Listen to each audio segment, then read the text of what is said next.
I'm Mike Naso with a special 3 p.m. Bulletin update on catastrophic Hurricane Dorian. If you saw my update from 5 a.m., 6 a.m. this morning, it was a Category 4 with 150 mile an hour winds. It has absolutely exploded over those hot waters of the Bahamas, and it has become a record-breaking Category 5 hurricane. Now, winds are 185 miles per hour. The only hurricane to make landfall at that intensity in America was the Great Labor Day Hurricane of 1935, and of course that was in the Florida Keys. But there has never been a hurricane that strong over the Abaco Islands, which you can see is where the eye of Hurricane Dorian is. Dorian has made landfall on Abaco Island now as a catastrophic hurricane of 185 miles an hour. I did want to show the new update from the Hurricane Center. Now, this is as of 3 p.m. Eastern Time. Catastrophic Category 5 Dorian moving across Great Abaco. This is a life-threatening situation, and residents in the Abacos, a lot of whom there's videos coming out on Twitter, so I don't know whether or not they could see these updates or any of the videos and the latest advisories. Residents in the Abacos should stay in their shelter. Do not venture out into the eye if it passes over your location, because then you're going to get these winds and that devastation coming back at you from the opposite direction, and it happens very fast. Hazards: wind gusts over 220 miles per hour. Storm surges: we've already seen reports of devastating storm surge in the Abaco Islands, 18 to 23 feet above the normal tide levels. And remember, you get the high waves on top of that.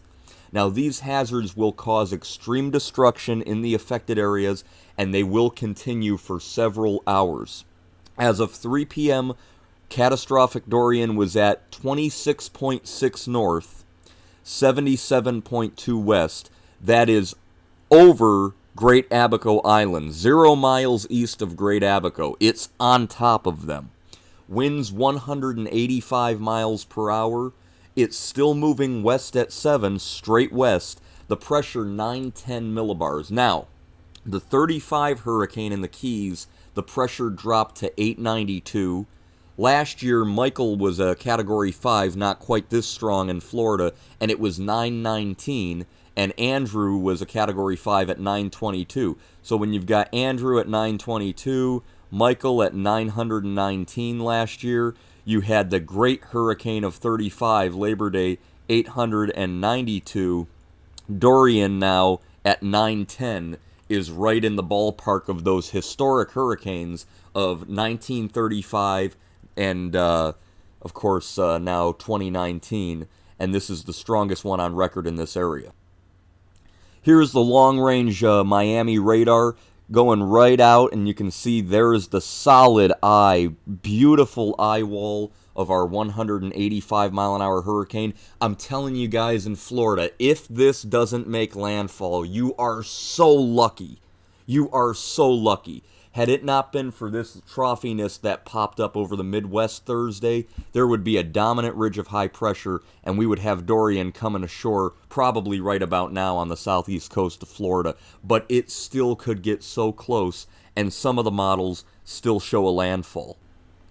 Here's the latest model guidance, some of it, and you can see most of it still keeps it over Abaco Island, then just straight over Grand Bahama Island, areas like Freeport in the Bahamas. If you travel out of Florida or anywhere in the country to go to the Bahamas, Freeport and Grand Bahama Islands likely a destination.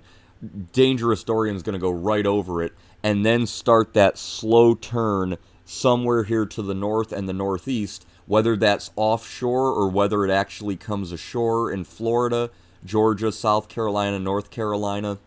We just don't know right now. But the point is, when you're dealing with a hurricane this catastrophic, this record-breaking, that's causing this type of destruction over land right now in Great Abaco, you can't risk it taking more of a westward track and making landfall. So if you are in Florida and those hurricane watches and you have local emergency officials telling you to get out of Dodge, then do it. If they tell you to stay put, then listen to them, okay?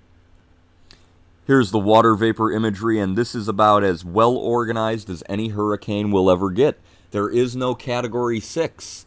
So when you get a Category 5 at 160, and this thing's 185, this is in the upper echelon of hurricanes. This is not a normal, major hurricane, Category 3, Category 4, could become a... This is the upper echelon, okay? You can see the well-defined eye over Great Abaco, still moving to the west at 7 miles an hour, right towards areas of Grand Bahama Island, where I drew that white line. That's Grand Bahama Island with Freeport, and you can see they're going to get into some heavy stuff soon, and then we will have the eye wall with those devastating winds. And we'll see what it has done to Abaco Island. I've already seen some pictures of cars flipped.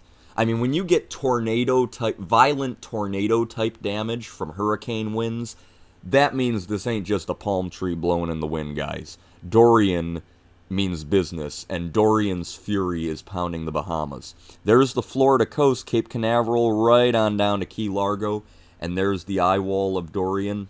So again, it is expected to make that slow down and turn. The slowdown's important too. 7 miles an hour is not fast, but it's still going to come so close that we just can't risk right now having a landfall. So if you're in that area, you need to remain very vigilant as this storm continues to barrel towards the west right now.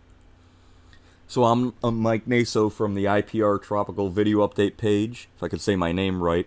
A little bit flabbergasted right now as we have an extremely powerful hurricane over the Bahamas. Again, if you live in Florida and you are told to evacuate, please do so. If you're told to stay put, please do so. And we will continue to watch disastrous, catastrophic Dorian moving over areas of the Bahamas and the Abaco Islands right now. A record-breaking Category 5. I'll see you soon with more frequent updates on our very, very, very powerful Category 5 hurricane.